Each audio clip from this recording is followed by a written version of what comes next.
It's now time for Doctor in the House, live on Rev-Up Slu 95.9 FM with Dr. Leonard Suraj. Dr. Suraj, it's good to see you again.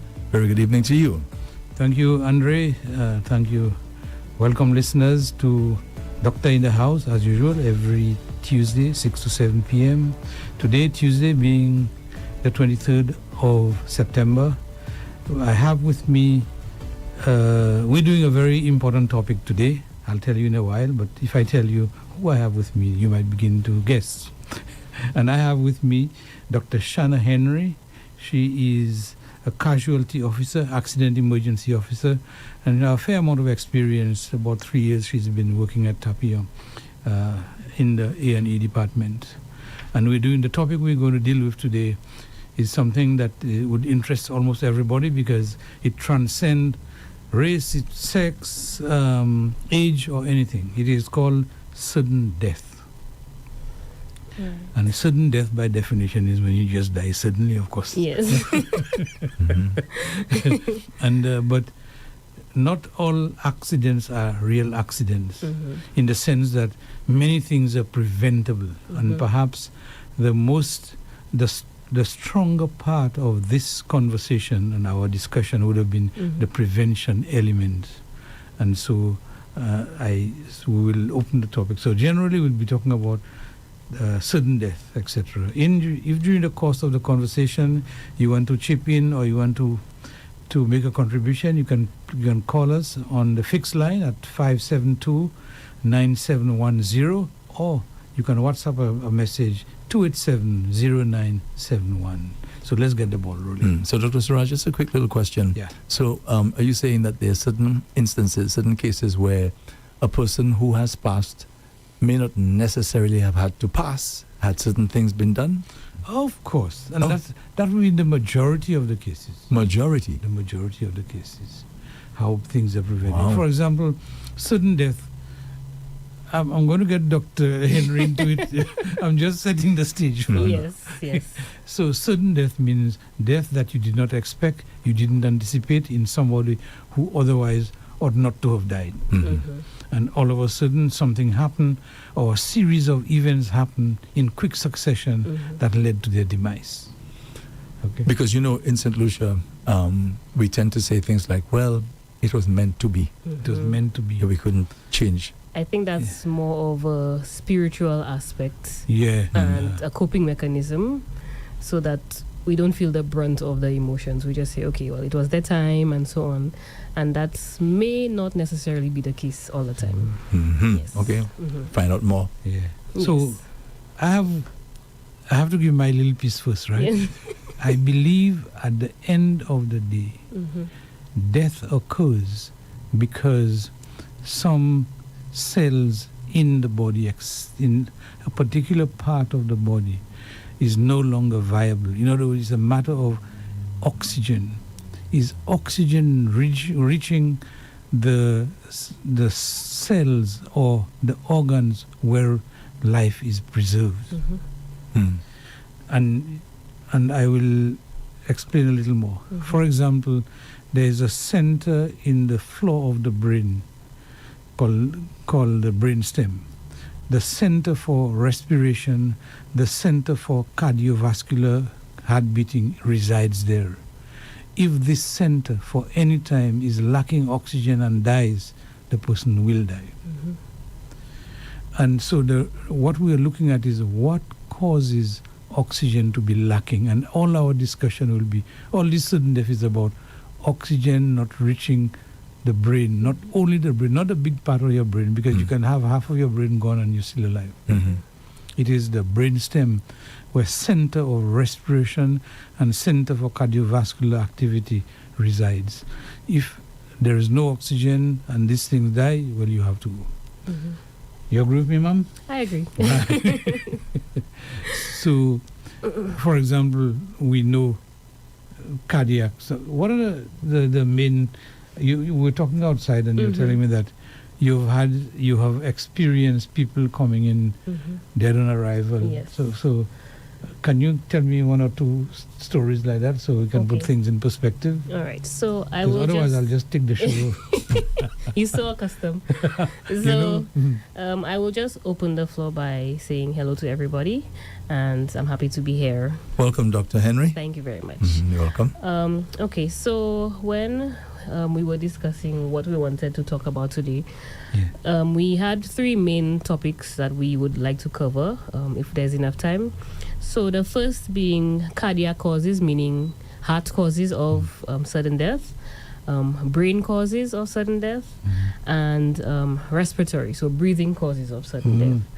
Okay, so before I go into it, I will just, as he said, give a couple of incidences where I have had patients come in sudden death. Recently, maybe I would say about a year ago, I had a patient from overseas. He came in with his friends. They were, I believe, he was an employee on a cruise ship or one of these things like that. And then he went to breakfast. Was normal, he ate. And then maybe about an hour later, his friends went to check on him in his room. He had collapsed. So by the time they brought him to us, he wasn't breathing. He was already cyanosed, meaning he was already turning blue. There was no heartbeat. There was no what we call rise and fall of the chest, no breathing, nothing like that. So that's when you saw That's him? when I saw him. Okay. So at that moment, we declared him deceased, and we called the time of death. Unfortunately, I don't know the reasoning. I don't know what the postmortem said or anything like that.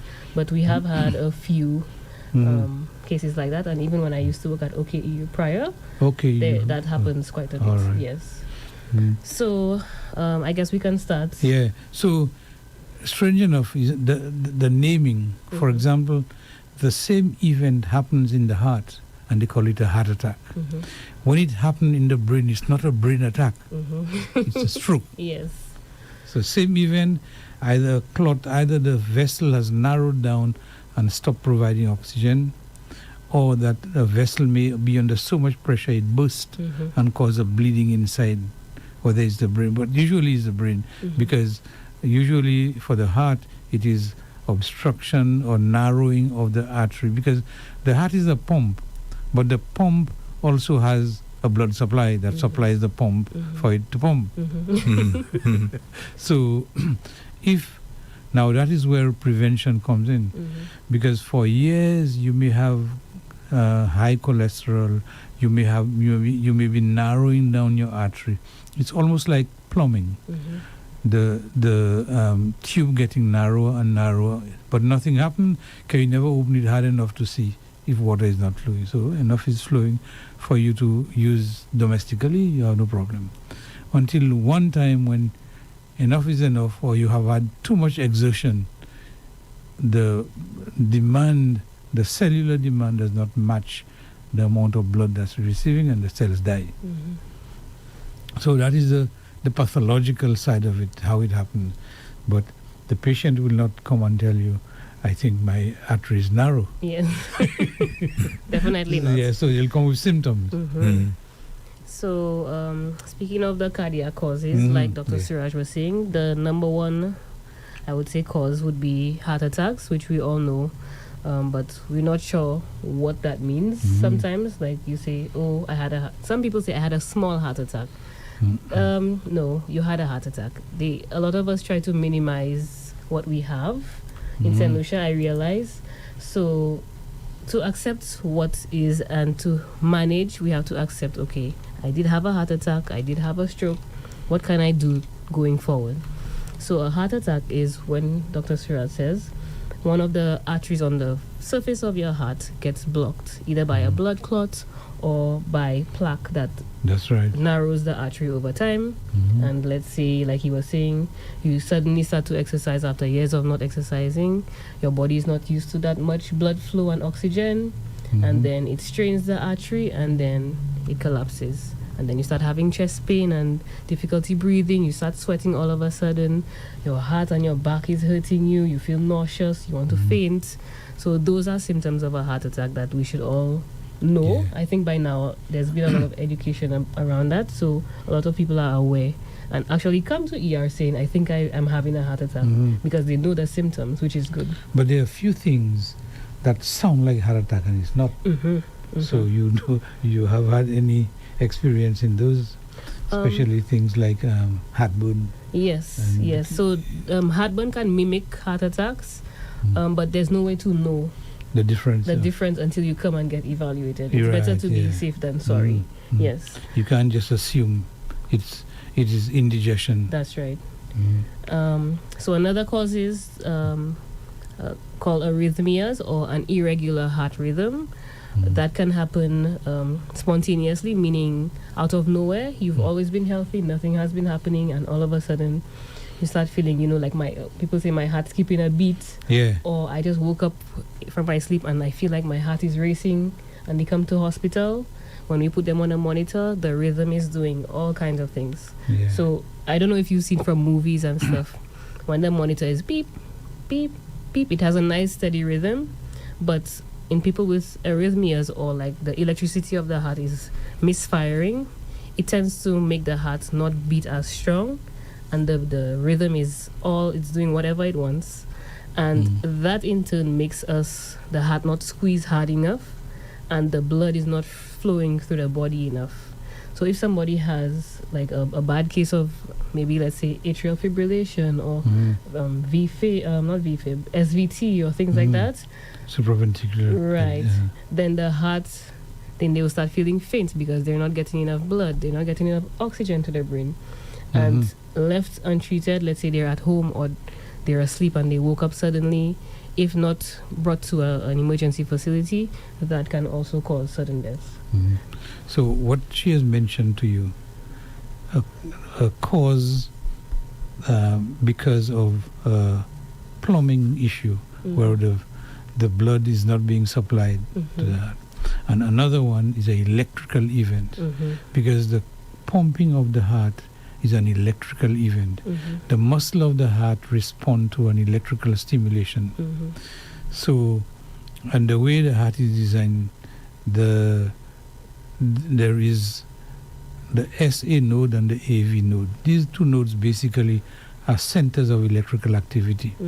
And so the SA node, which goes faster, is being checked by the other node that slows it down. So between them, you can get, especially people who are obese and who have high cholesterol, somehow these things begin to interfere with the electrical conduction of the heart, so that usually the atrium, the heart has two chambers, the upper and lower. The upper chamber is a weaker one that pumps all the blood that's coming in, pumps it into the big chamber, and the big chamber, the powerhouse, it sends it in all parts of the body. So there is one section that goes to the lungs, and the other section that goes to the rest of the body, brain and all. So that's how the heart maintains this thing.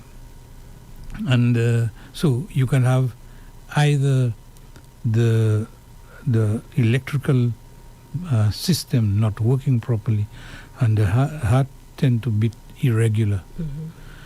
It can be regular, irregular, and or irregular, irregular. Meaning that it's beating funny, but there's no pattern to the funny beating. And the other one is when there is a pattern. Every 3 beats it miss one, every 4 beats it miss one.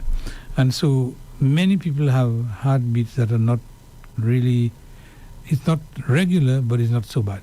So, but you need to evaluate it, because you would not know where you stand in this thing. So that's where the prevention comes in. When you have, when you don't do your annual check and you miss out on things at a certain age, you didn't do an ECG, a heart test, or any blood test, and things can happen and you don't know. See, the body has a tremendous capacity to be able to survive. And if it is operating it can operate to a large extent on reserve, but it's still going. It is when you reach the end of your reserve, something catastrophic happens. But it was in the air for a long time. And that's why I was saying some of it are preventable, like the cholesterol and doing the heart test, etc. Okay, so We'll move on to a very nice one is the emboli, the pulmonary emboli. Yes. That's one of the three things. And I'm sure you've seen many of pulmonary emboli. Very much. So we'll piggyback on that and talk about the respiratory causes. So breathing issues one can have, which can lead to sudden death. So like Dr. Suraj was saying, one of the most common ones that we see in the emergency department is called a PE, or a pulmonary embolism, or what we just describe as a clot in the lung. Right? So that can develop when firstly somebody develops a clot in one of their legs, one or both of their legs. Some reasons some people may develop that.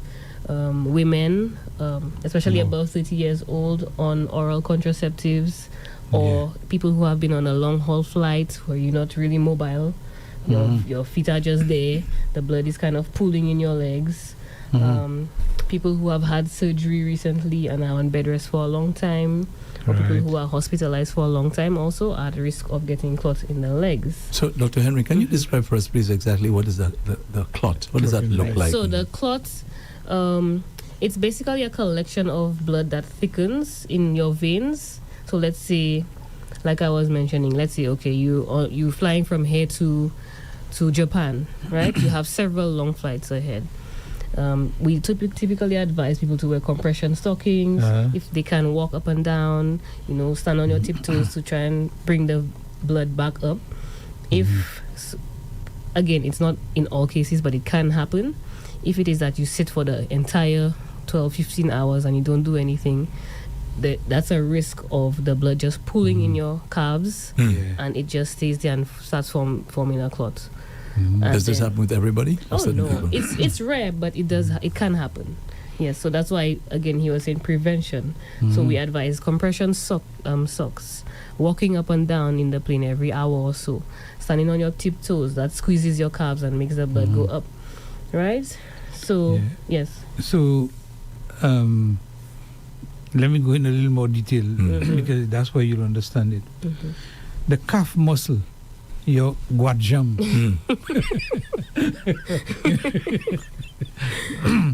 it's a lot of muscle, but the veins in there have a sinusoidal, it has almost like it's spongy. There's a lot of blood that are in little vessels that are looping around. So there's a lot of vascularity, a lot of blood is stored there. And that is why, and the muscle there is called the soleus muscle. And that is why sometimes they describe the movement of the blood from the calf up, because it has to go against gravity. So the veins have little valves to prevent it, so it can go only one way. And the pump is the soleus pump. That by contracting your muscle, as Dr. Henry was saying, by doing exercise, you go on tiptoe and come down. It's a very important exercise to continue the flow of blood. If that blood remains stagnant, slow to flow, and if for some reason you may have injured the lining of the vessel, for example, resting your calf on something hard for a long time, or keeping the blood from moving, or any other thing that will damage the inside. Once the inside of the vessels are injured, the collagen that is exposed starts a clotting effect. So you get the formation of a clot. A little clot form, a bigger one, a little one form at the tail of it, and you keep on adding. To each other, yes. And then you develop a clot. So it becomes a thrombus. That thrombus is stationary, just sitting there. And sometimes you may get tenderness, you may get pain, you may get one calf will be bigger than the other one. That's when you examine it, etc. But the doctors, when they go to casualty, that is where they do the evaluation, etc. And sometimes the clot may dislodge, leave. And when it leaves, where it's going is going up into the leg, up into the thigh, up into the heart, and get into the heart and bam into the lungs. Yes. The pulmonary emboli. Right. So when it gets into the lung, the reason that can cause issues is because your heart, like Doc was explaining earlier, it does two main jobs. It accepts blood that needs oxygen, it brings the blood to the lungs, it brings the blood back, and then it distributes it to our body. So if the part that okay, you accept the blood, right? And you accepted the blood with the clot.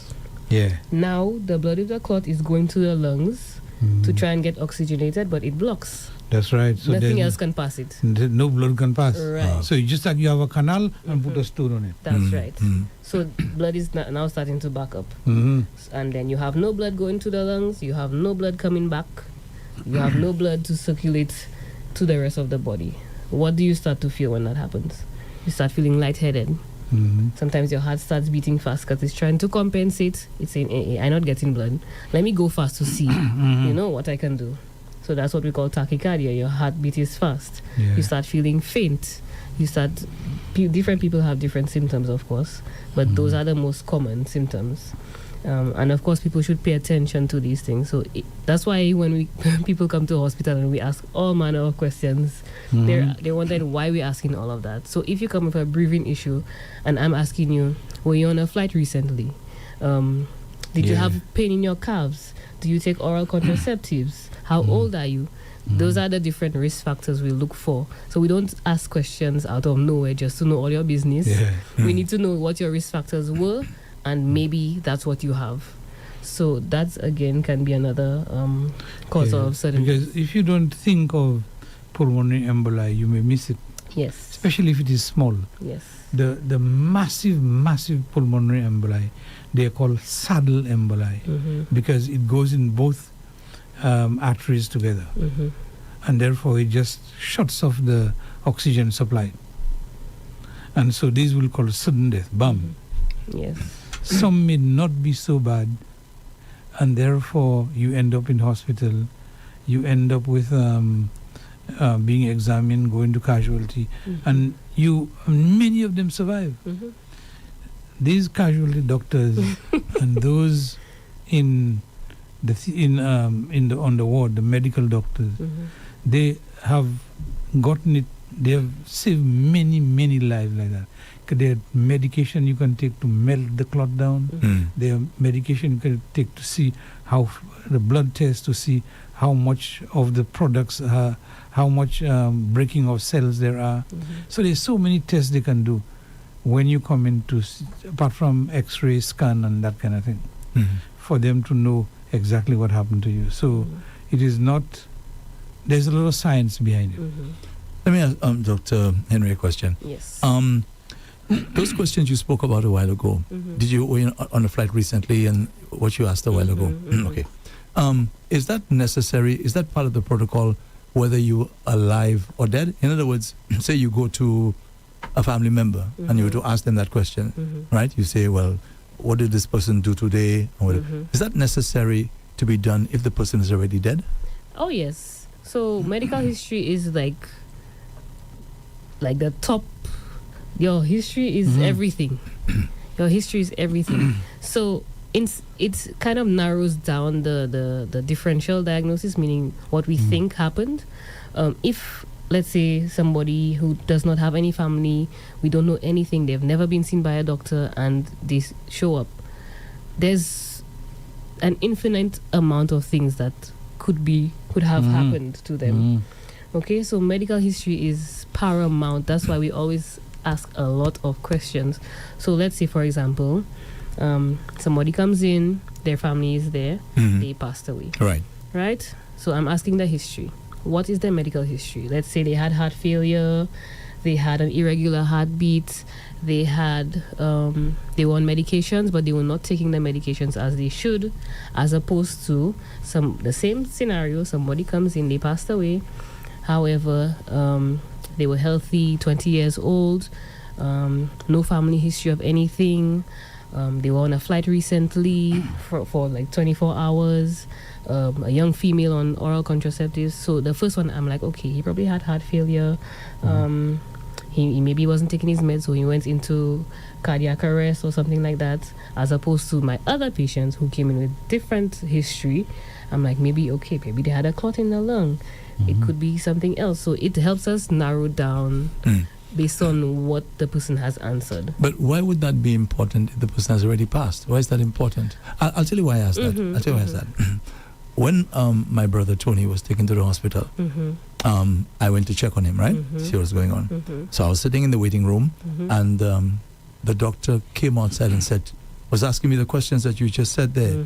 Did he do this and that and the other? Was it this and that? Yes. Now, I'm thinking that he's basically okay. Oh, right. That's what I was thinking. Because why ask me these questions? Hope. Yeah, exactly. So I'm thinking he's probably still alive. Maybe the doctor will eventually say he was sedated. We'll watch him for the night. That's what I thought. Right. Okay. So when he just suddenly said to me, well, we tried everything, we couldn't save him, I really freaked You out. were in a bit of shock. Yeah, because I thought he was leading to say to me, well, Yes. okay, Yes. right? So, because I know after somebody dies, then you have a postmortem. Right. I didn't see the point in asking those questions. So that's why I asked you Yes. about that. Also, in that kind of scenario, when, let's say they're actively doing CPR, right? In the protocol for ACLS or life support methods, we usually, when we try to rule out what the person, while you're doing it, you try to rule out, what is happening with the patient.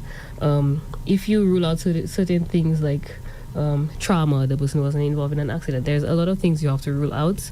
And sometimes while we are performing CPR, somebody has to go and get a history to say, maybe he had drug overdose, maybe this, maybe that. Then you're like, let's give Narcan, let's give them medication. And sometimes that may bring them back. So it's not in every scenario, but it is important to know some history to figure out, what happened and what can we do right now while we're doing, like, pumping chest and giving meds and doing things. Sometimes the person was an addict and you didn't know. You found them with a bunch of bottles and injections and things. If you give the Narcan, maybe that can suddenly, revive them. And it's not always the case. It's often patient's demise because we don't find them in time or they're brought in too late sometimes. But sometimes it does happen where they come back.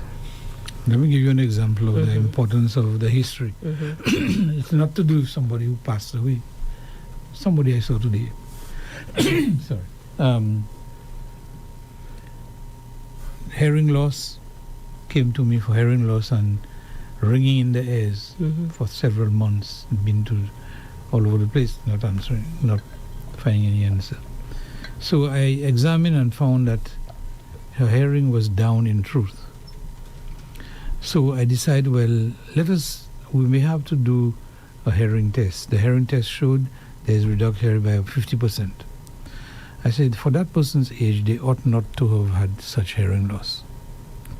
So I said, maybe I should do a scan, especially if it's on one side more than the other. You think of a tumor or something like that. And somewhere along, I asked her, well, what kind of work you doing? Oh, I've been a seamstress from the time I was like 15. And she's about a good 40, 50 years. And I said, she said, and I went to the sewing centers, the industrial area, and I even do it still. What happens there is that the electrical machines make a loud tapping noise.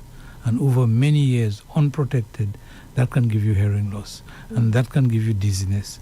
And that can give you all these things. So it saved her the CT scan because now I know what's causing her to be where she is. So that's where the importance of the history comes in. And generally, as medical professionals, even though the person has demise, you have the curiosity to find out why is that person, what are the situation that surround that issue, because you're going to have to write a medical report, and you have to, in the medical report, saying what caused this, that caused that. So you need to know more. So therefore, the history becomes very important. Okay, Dr. Siraj and Dr. Henry, we'll just take a little break. And when we come back, Dr. Siraj, please give the numbers so we can open up the lines. All right. All right. This is Doctor in the House live with Dr. Leonard Suraj. The show brought to you the compliments of La Place Saint-Lazare, Ultramat, Susie's Variety, and Tapia Hospital. At Tapia Hospital, caring and competent obstetric consultants will see you safely from prenatal care through delivery with a team of excellent pediatric and anesthetic support. Tapia Hospital, where the patient's safety comes first.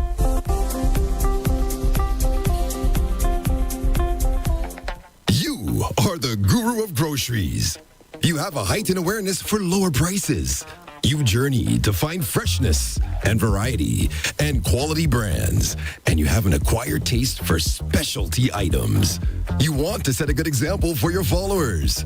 And that's why your higher calling is Susie's Variety Store.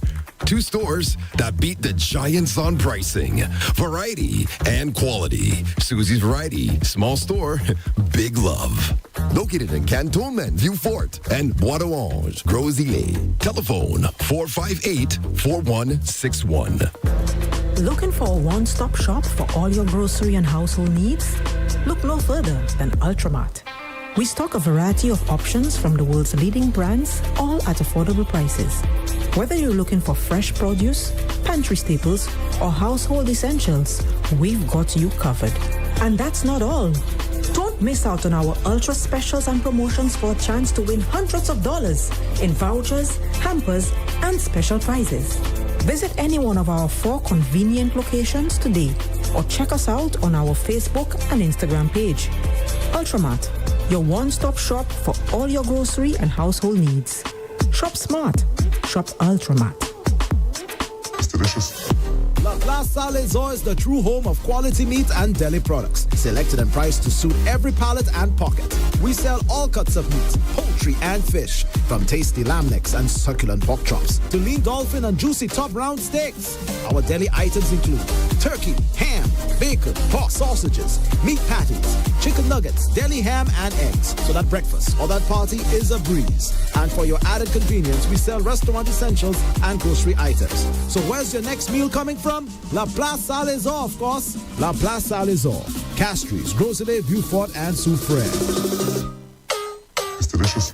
Welcome back to Doctor in the House live with Dr. Leonard Suraj on Rev-Up St. Lucia. Dr. Suraj, welcome back. Thank you again, Andre, and listeners, thank you for remaining, staying on with us as we continue that program. We're talking about sudden death. And, sorry, I have with me in the studio Dr. Shanna Henry, who is a casualty doctor who worked at OKU for a while and then now have been working at Tapia for a few years, 3 years to be more exact. And we're just talking about what caused people to die suddenly. And we had discussed earlier on, it could be the heart, it could be the lungs, it could be many things. And you have a call, by the way. Which is just give the numbers if you don't mind. Yeah. Or should I do that for you? Yeah, you can do that for me. Okay. The fixed line is 572-9710. 572-9710. Or the WhatsApp platform, it is 287-0971. WhatsApp is 287-0971. Hello, good evening. Good evening, Doc. Good evening, thank you for calling. Good evening, sir. Good evening, Dr. Henry. Good evening. Yes, thanks for accepting my call. You're welcome. Thank you. Okay. Dr. Henry, Yes. what is the difference between a sudden death and a natural death? A sudden death and a natural death? Well, you can basically call it almost one and the same, because if the cause is not mechanical, meaning an accident or something traumatic like that, it's something biological that happened. So in turn, you can basically call it a natural death, because it's happened because of one of the functions of the body did not go as planned. So let's say a heart attack, a stroke, like we were talking about, clots in the lungs. These things can be termed natural deaths because there was no involvement. So like the person didn't overdose, the person was not involved in a sudden car accident or anything like that. So it's a natural sudden death. Yes. There can be natural death or natural sudden death. Or even aging too can be like you can die of old age and things like that. That can be termed a natural death as well. Yeah. I'll ask you. I'll tell you something about that. Mm-hmm. Yeah. So, have we answered your question, sir? Because the reason why I asked that, I had a good friend, and she went to see a doctor, and after examination, the doctor said, "Okay, you are okay, everything's okay with you," and the person left the doctor's office and stand up waiting for transportation, and the person just collapsed and died. Right. So that's why this topic is actually very important. Okay. Yeah. Because I'll listen I'll give somebody else a chance. So I want to know. Yeah. Can I ask you one question before you go? Okay. I just wanted to know if he ever found out what happened to the person. Yes. Yeah. Okay. Yeah. So, like we are discussing right now, there are many reasons why people like just collapse. Like we were just speaking about earlier, it could be a cardiac issue. Actually, some people may have an irregular heartbeat, like we were talking about. Yeah. Which is called paroxysmal, or it comes and goes whenever it wants. Some people don't even have symptoms, right? And it can just happen. Then you lose blood supply to the brain, then the person collapses, and unfortunately they pass away. So I don't know your friend's situation, so while we're discussing throughout the show, maybe you can or if you know at the end what happened to them, maybe you can call back. Call back and enlighten us on if you ever found out what happened. Yeah. So certain deaths can do that, and it is certain because you don't expect it. That's right. And whereas a natural death, the person has issues, it's a matter of time before something happens, but you're not God, you can't say when it's going to happen. So, and eventually. Yes. But the other one I was looking at is that the question I had asked, I don't know if you were in that conference when I had asked that question. Sorry to disturb you, you have another call. Hello. Good evening. Lost the call. Hello. Okay, something may be wrong with the connection. Please call back. Yeah, so I was asking them, what can cause death in the absence of disease? Okay, the person is back. Sorry about that. Sorry. Go ahead. Hello. Good evening. Hello, good evening.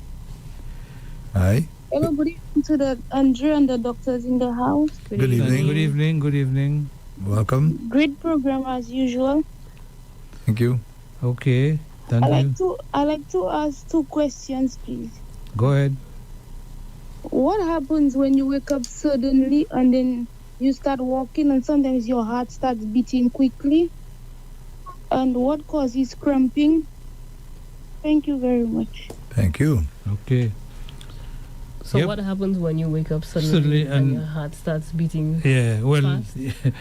If you wake up in a panic, then the heart is in the panic mode. And so it's not, say a dream wakes you up or anything that can wake you up. It does affect your emotions. And it's not unusual to get up in a fright, in a fear, and so forth. Sometimes it's even difficult to fall asleep again.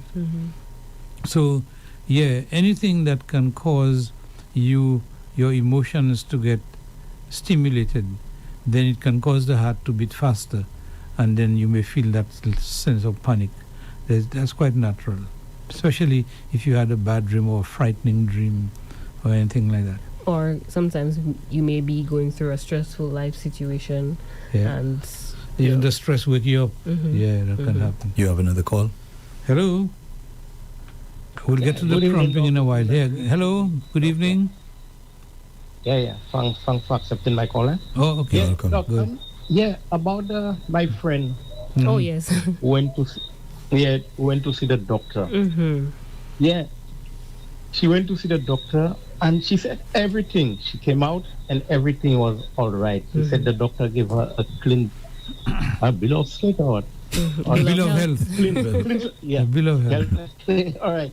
And she sat down on the chair waiting for the bus to come. And she just collapsed right when she died. So what? Let me explain that to you. Let me explain that one to you. Okay. So when you go to a doctor and You tell the doctor, I just come for a checkup. If you have a particular symptom, you'll say, well, I feel a little pain in my back, or I feel a little pain in my belly, etc. The doctor will look at what you ask. They will do a few tests. They'll take your blood pressure. They'll check your pulse. They'll do the basic things that are basic.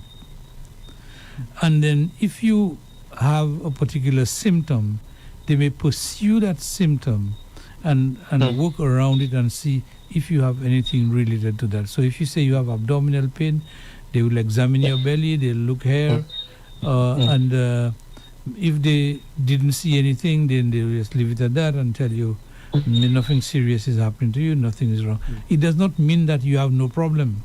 It means that your problem has not manifest itself or surfaced to become a symptom. But you could have serious problem there that are under the quiet. So the person sitting there and died off, you call that a sudden death, or? It's a sudden death. Yes. He suddenly died.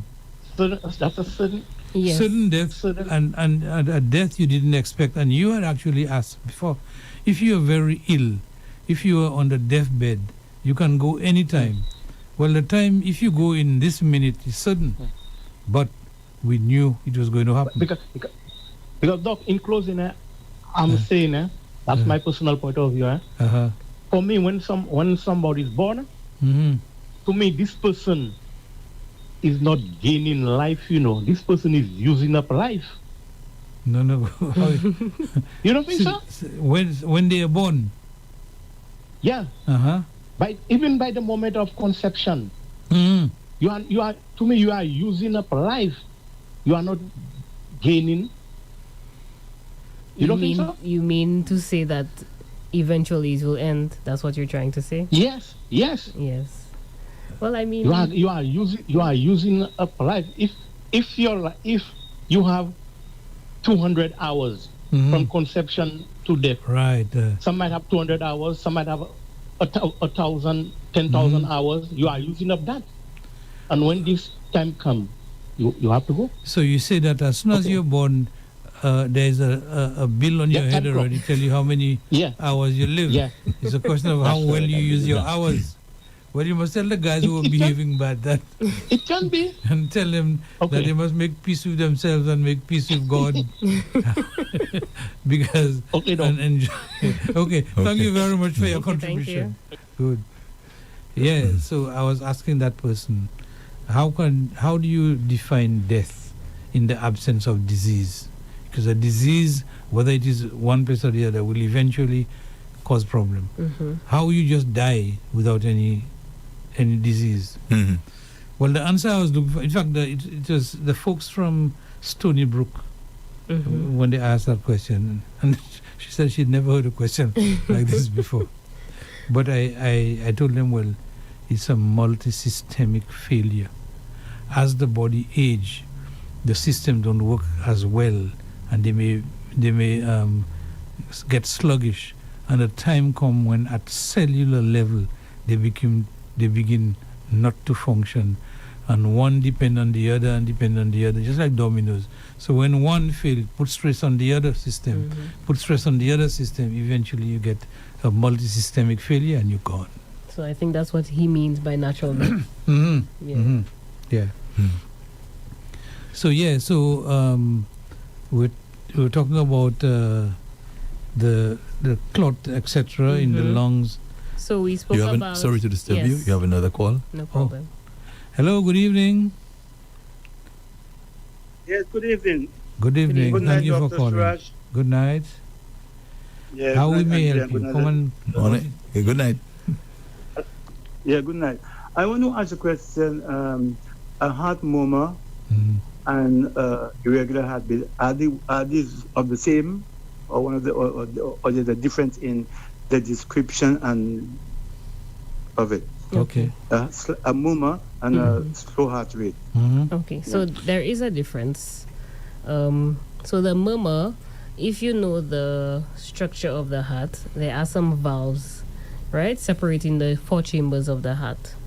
If there is an issue with one or more of the valves, then this is called the sound you hear when the blood passes through, like a whoosh, psh, psh, that is a murmur.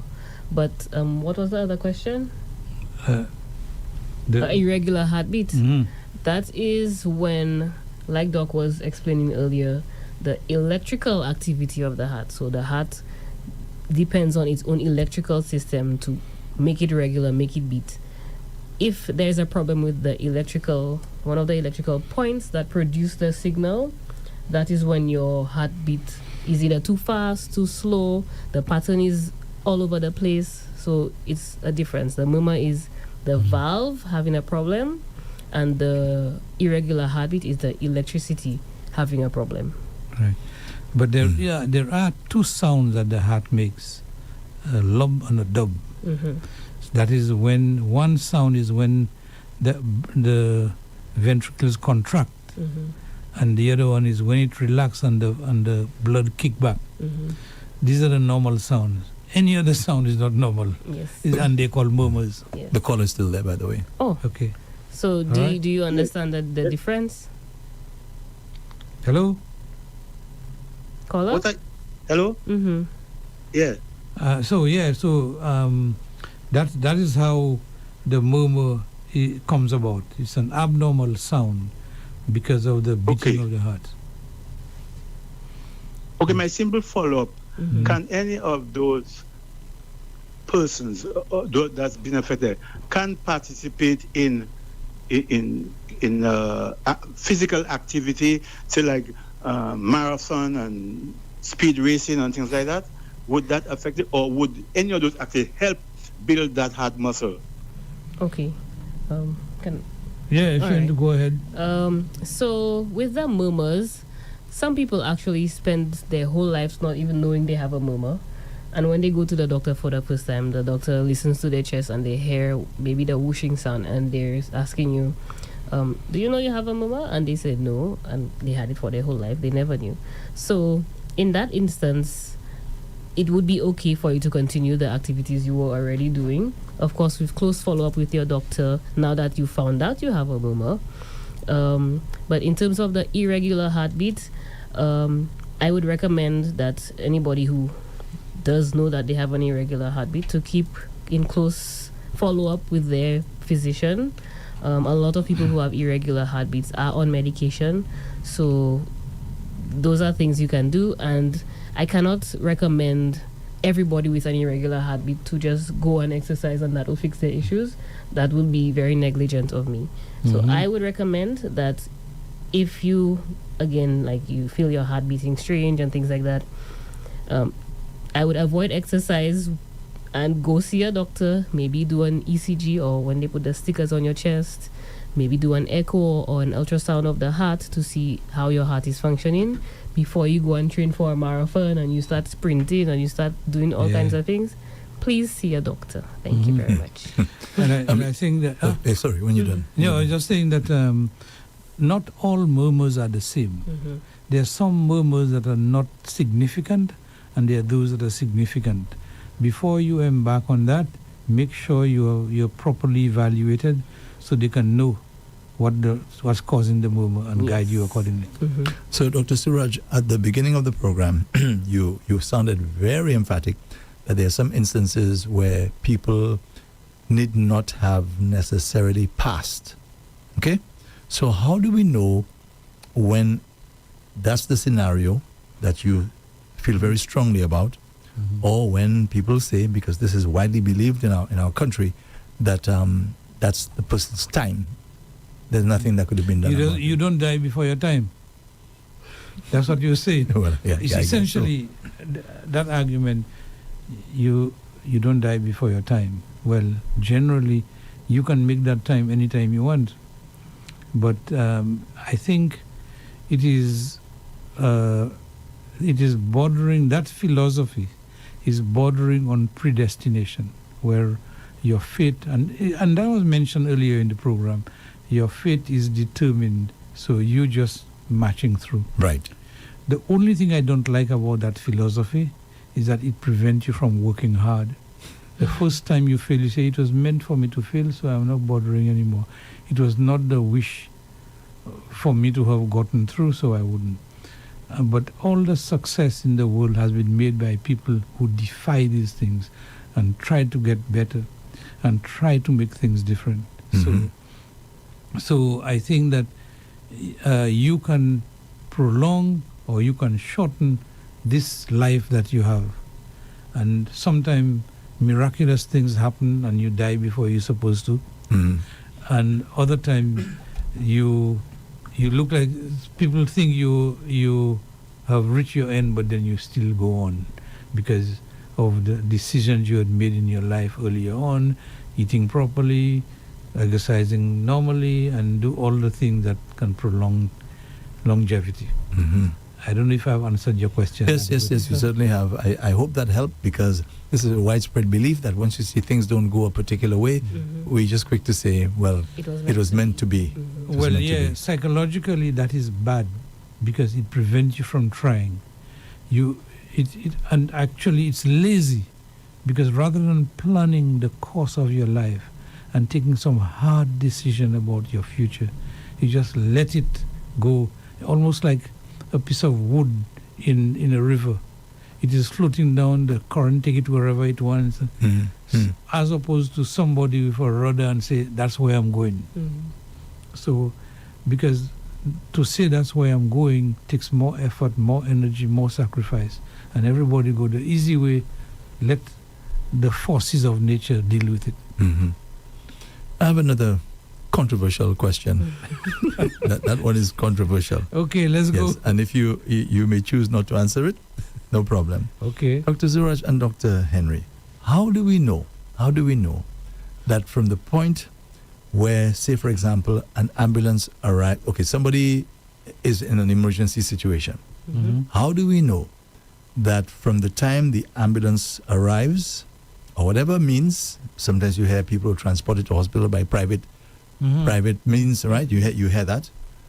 Up until they get to, say, the emergency room, which I think this is where your strength is. Your forte. Yes. When they get to the emergency room, how do we know that this is the best that could have been done?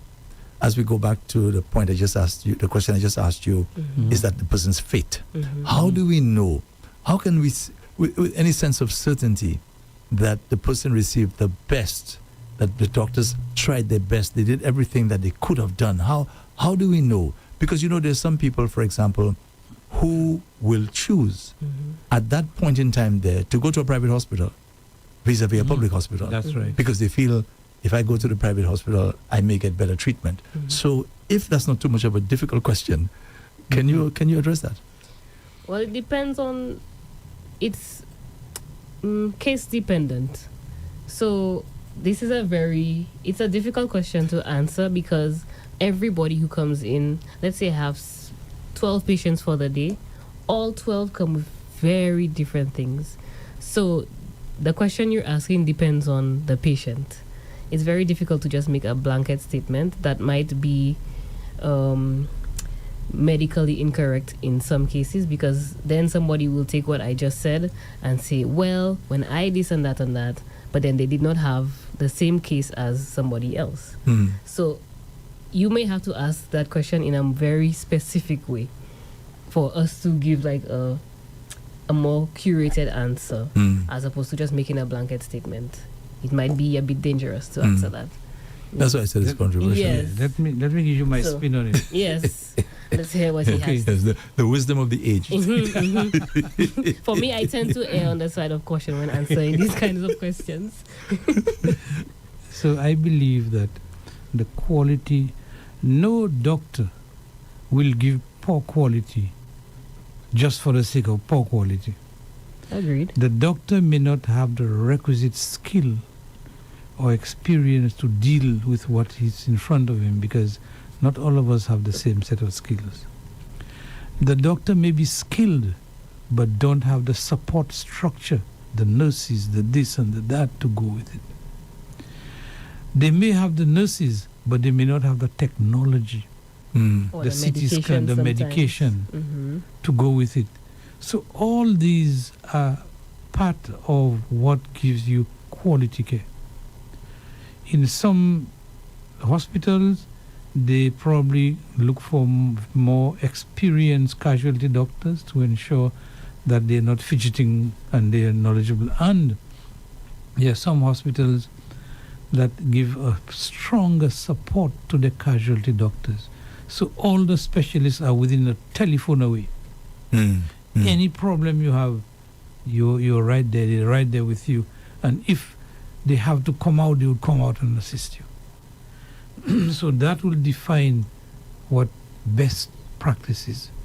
And best practice is not only about technology, it's about your attitude, the extent to which you'll go beyond the normal call to save somebody's life. And I believe most, if not all of us, my colleagues in the emergency department, do have that attitude. Otherwise, we would not have been in that specific area. Right, yeah.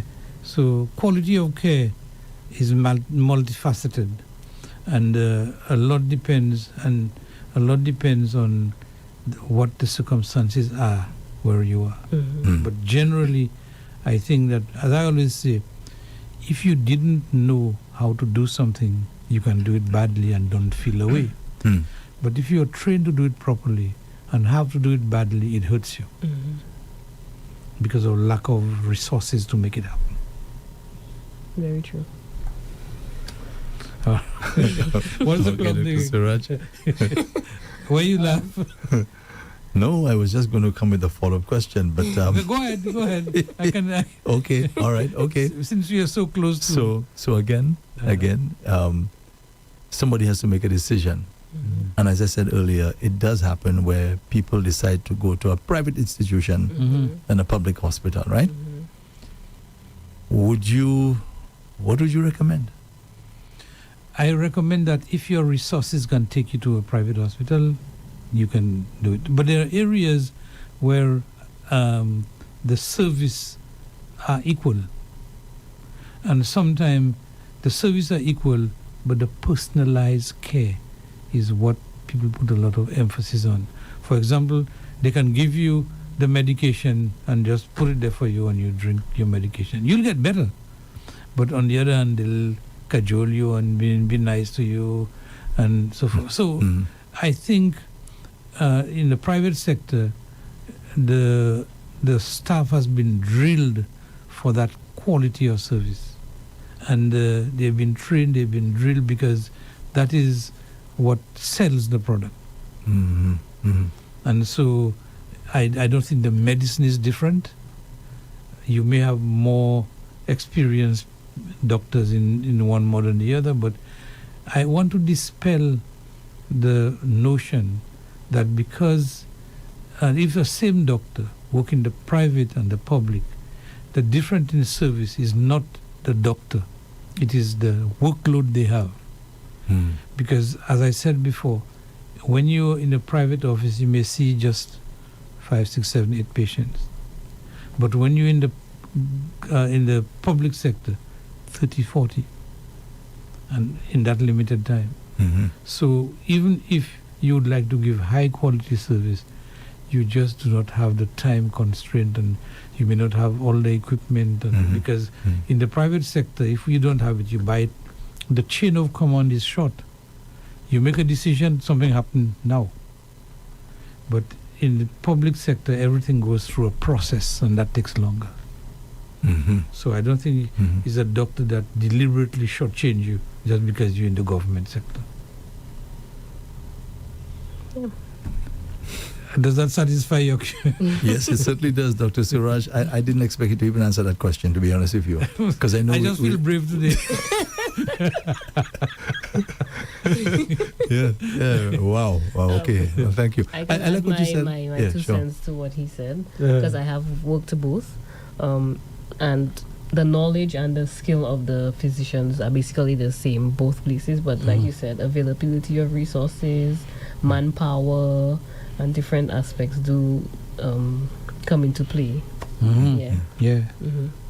Because sometimes I operate at St. Jude as well, and sometimes if I'm doing an operation that St. Jude doesn't have the equipment, I borrow it from Tapio and take it down use it. Brain Okay. So, and that arrangement exists within the hospitals themselves. They have an arrangement where one can assist the other, and that's how it should be. Let's take a final call, and we have to wrap up. Hello. Hello. Yes, good evening. Andre, yes, I'm sorry for dominating your show tonight. No. Go ahead. We quite welcome the call. The last two questions you asked. I want to ask the doctor, that may not be in his area. Does breathing cure or assist you with weakened arteries or any does it contribute to better health in any way? Oh yes. I think because he said doctor and I suppose it's me. He want to answer the question. What I don't really understand the question. Breathing. Is there any health benefits from breathing? Well, actually, the reason you have your lungs to breathe is because the lung trap oxygen from the air, and the air around you, the one you're looking up all over the place, carries about 21% oxygen, 70% nitrogen, 5% carbon dioxide. You can check the rest. So that is what you're taking into your lungs.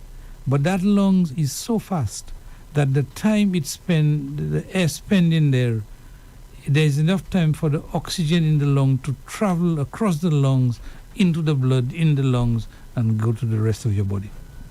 So breathing has tremendous benefits, especially if you do exercise breathing by taking a deep breath, breathe in as slow as you can, keep the air in your lungs as long as you can, and breathe it out as slow as you can to open up the lungs that are quiet and lazy, because some part of the lungs are just there and not being used. There's a reserve.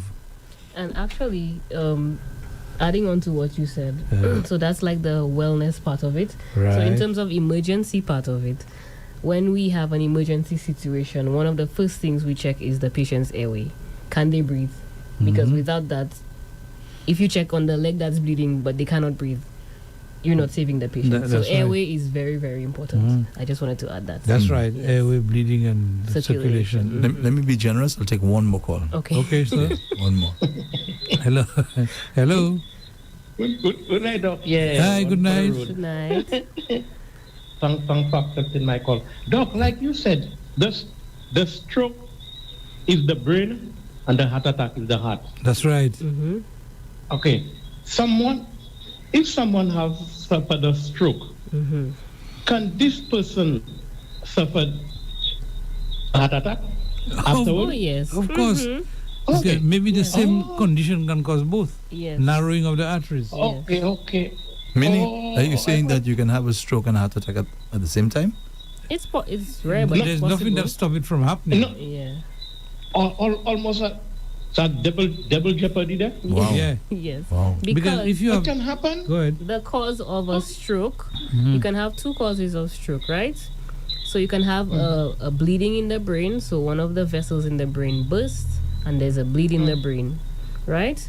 Or you can have a clot, and like we were discussing earlier, a clot can be formed either when blood comes together and makes a clot, or the plaque, the cholesterol plaque. So if people with high cholesterol, the arteries, let's say you have two big arteries in your neck, two big vessels, it can clog with plaque over time, and then it can break off. A piece of it can break off, go up into your brain, and block one of the vessels there.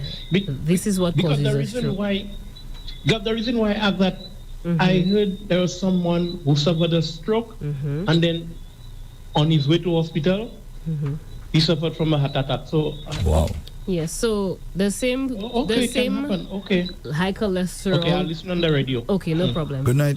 Good night. Okay, good night, thanks. So the same high cholesterol that makes your vessels narrow over time, and then eventually piece of it can break off, lodge itself into your brain, one of the vessels, and then block the vessel, thus causing a stroke. The same thing can happen. The same cholesterol, high cholesterol, it blocks the arteries on top of your heart and then blocks the blood flow, and everything after that, the blockage, is not getting blood. So the same mechanism is just in a different place. So blocking in the brain, blocking in the heart, Right. cholesterol. And I can extend, if you give me 10 seconds, Sure. I can extend on it and say, anytime you have an end organ where the blood goes to an organ and it peters into nothing in the organ, you find these organs, apart from the brain and the heart, you have the kidney. And you also have the eye. All these are sensitive to narrow vessels getting blocked, and also the veins, the arteries to your leg. Many diabetics, the legs, you end up with amputation because the circulation has a problem. So whether it is the leg, whether it is the kidney, whether it is the eye, the brain, or the heart, small vessel disease will affect you the same way. Just to encapsulate that. Thank you very much. Okay. Okay, listeners, so next week, same time, and we'll be here again, Doctor in the House. Thank you for listening. Thank you, everybody. And thank you, Dr. Henry, and thank you, Dr. Suraj, as always, for your service. Much appreciated. Okay, this has been Doctor in the House, live on Rev-Up St. Lucia 95.9 FM with Dr. Leonard Suraj. The program heard and seen on Rev-Up St. Lucia every Tuesday from 6 p.m. to 7 p.m. Brought to you with the compliments of La Place Salaison, Ultramart, Susie's Variety, and Tapia Hospital. At Tapia Hospital, we operate a 24-hour emergency service for all your urgent healthcare needs. Our qualified medical specialist will be on hand to ensure that you receive the best of care. Call us at 459-2617. Tapia Hospital, where the patient's safety comes first.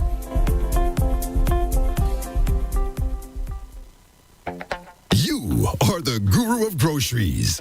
You have a heightened awareness for lower prices. You journey to find freshness and variety and quality brands. And you have an acquired taste for specialty items. You want to set a good example for your followers. And that's why your higher calling is Susie's Variety Store. 2 stores that beat the giants on pricing, variety, and quality. Susie's Variety, small store, big love. Located in Cantonment, Vieux Fort, and Bois d'Orange, Gros-Îlet. Telephone 458-4161. Looking for a one-stop shop for all your grocery and household needs? Look no further than Ultramart. We stock a variety of options from the world's leading brands, all at affordable prices. Whether you're looking for fresh produce, pantry staples, or household essentials, we've got you covered. And that's not all. Don't miss out on our ultra specials and promotions for a chance to win hundreds of dollars in vouchers, hampers, and special prizes. Visit any one of our 4 convenient locations today or check us out on our Facebook and Instagram page. Ultramart, your one-stop shop for all your grocery and household needs. Shop smart. Shop Ultramart. It's delicious. La Place Salaison is the true home of quality meat and deli products, selected and priced to suit every palate and pocket. We sell all cuts of meat, poultry and fish, from tasty lamb necks and succulent pork chops to lean dolphin and juicy top round steaks. Our deli items include turkey, ham, bacon, pork sausages, meat patties, chicken nuggets, deli ham and eggs, so that breakfast or that party is a breeze. And for your added convenience, we sell restaurant essentials and grocery items. So where's your next meal coming from? La Place Salaison, of course. La Place Salaison, Castries, Gros-Îlet, Vieux Fort, and Soufrière. It's delicious. Join Dr. Leonard Suraj on Rev-Up St. Lucia Tuesdays from 6 p.m. to 7 p.m. for Doctor in the House. This 1-hour discussion call-in program delves into the science of various diseases, treatments, and medical